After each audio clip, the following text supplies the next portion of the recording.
and the White House that because the Democrats in the U.S. Senate did not snap back those economic sanctions on Iran last year, Iran has been able to make billions of dollars selling oil and gas to our enemies.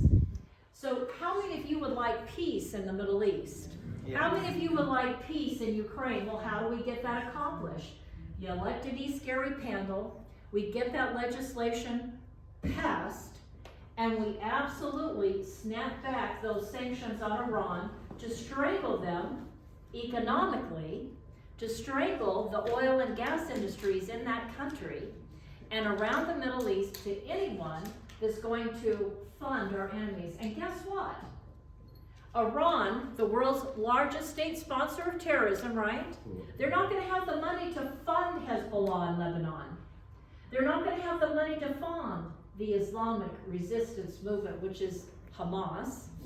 The Islamic resistance movement is the English equivalent for Hamas in the Gaza Strip. They're not going to be able to fund Al-Qaeda in Jordan or ISIS in Jordan. And those 3 Americans wouldn't have been killed. And those other over 40 were injured. Yes, ma'am. At Tower 2 inside Jordan. Jordan, that base is right up there on the border with Syria. That wouldn't have happened. I don't believe that would have happened if I was your United States Senator. Because I would have been working night and day for you to make sure that those sanctions were on Iran so they had absolutely no income to provide the weapons and the training. Right? The IRGC, the Iranian Revolutionary Guard Corps, provides the weapons and the training and the funding for these terrorist groups that are killing Americans and committing genocide against the Israelis. So how do we have peace in the Middle East? We absolutely have to have a strong foreign policy that puts a light on oil, gas, and coal. Now, I was down in Imperial County. Imperial County has the Salton Sea. I want to really prosper and grow the economy in California. And one of the other ways we can do, by the way, oil, gas, and coal will bring billions into the economy here and they'll lift people out of poverty. But there's another thing that we can do to provide jobs in our state. And it's the Salton Sea. So Sarah Huckabee Sanders in Arkansas, she is mining because she wants to build the batteries, right, and chips. There's a lot of lithium ore in California. We need to go after it. I come from Kern County, oil and ag country, grew up there. That's so important because we don't want to depend on those fragile supply chains coming out of China or India, or Taiwan for that matter. There could be a war over there. We need to be independent here in California and the United States. We need to mine for that lithium ore right here in our state, and we need to produce it. Now you say, how are we going to do that? We have all these regulations on small business and medium business. How do we do it? We have to deregulate the economy. So I'm the only candidate that's been endorsed by Make California Great Again. And one of the important things we need to do here in our state and across the country is deregulate the economy. Cut the mountain of paperwork on small businesses. Cut the paperwork for entrepreneurs to start a business. Let's talk about something else. Let's talk about medicine. We have a shortage of chemotherapy drugs here in California and the nation. We have a shortage of antibiotics. We have a shortage of cold and flu medicine. Let's have companies get established here in California and across the country that can produce medicine. Wouldn't you like to have healthcare costs lowered? Yes. I would. Yes. I'd like to have healthcare costs lowered. Well, if we're producing the medicine and we're not importing it all from China and India, which is where we get it, Right. which is why there's shortages, which is why doctors in California tell some of their cancer patients, I'm sorry, we don't have any more chemotherapy to give you this month. Because when you're having to depend on China or Taiwan to get it to you, you run out of it. We've got to deregulate and cut taxes to the businesses in California. We need to make California a pro-business, business-friendly state again. Let's talk about water. A lot of food shortages going on around the globe. I come from Kern County. We grow food in Kern County. We grow the food that feeds you, right? Here in California, our great big beautiful Golden State, we provide over 2/3 of all the fruit and nuts that you eat every year.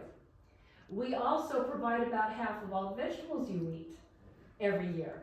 And we don't just provide it for the wonderful people here in the Golden State, we provide it for the nation. We provide it for the United States of America, and we provide it to people around the globe. We export globally, right here from California. But guess what? The Democrats keep turning off the water. I talked to farmers. I've been up to Siskiyou and down to San Diego and everywhere in between, because I'm the only one that's been campaigning for Dianne Feinstein's seat to defeat Adam Schiff since 2021. Thank you. I talked to somebody from the Trump campaign. They said, Denise, get out there early and start meeting people in your state. Talk to Californians. Find out what the problems are and figure out how you're going to fix them. I'm the only candidate that knows how she wants to fix them, how I can fix them for you. So back to water.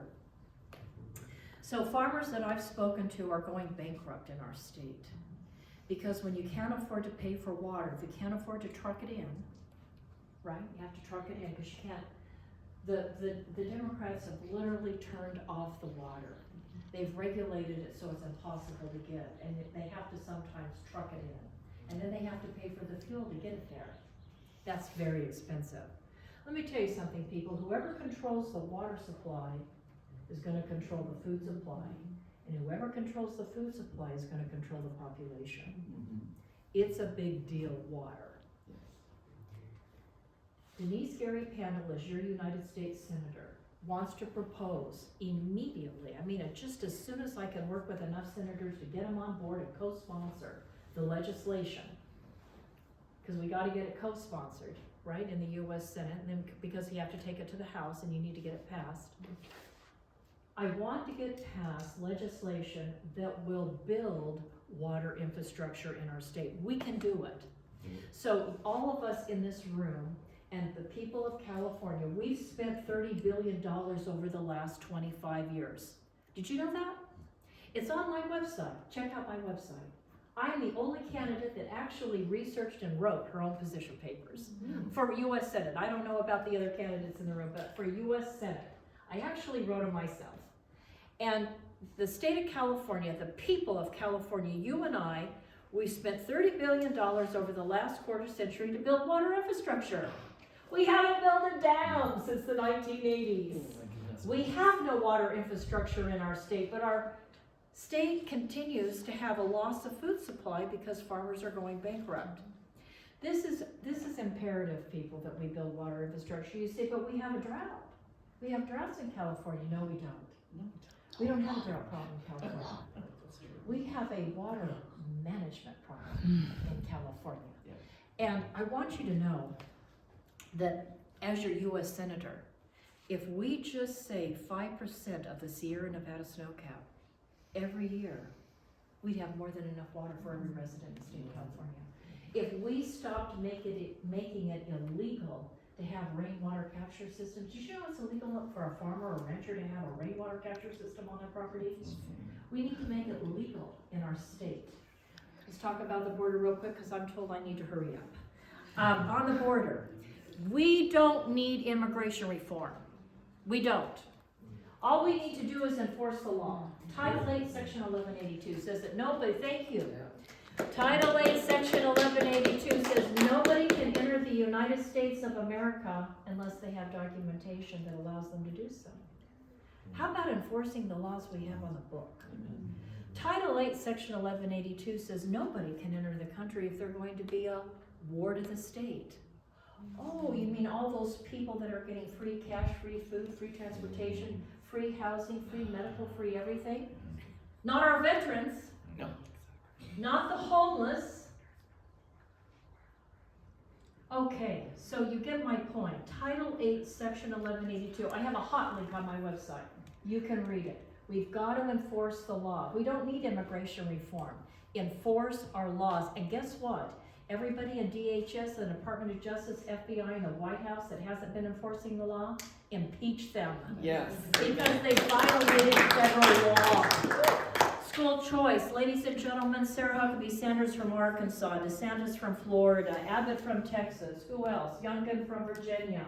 There are Republican governors that have already initiated school choice in their state. Parents need to have a Bill of Rights passed in the United States Senate. They got it done with a Republican majority in the House, but we don't have a Republican majority in the U.S. Senate.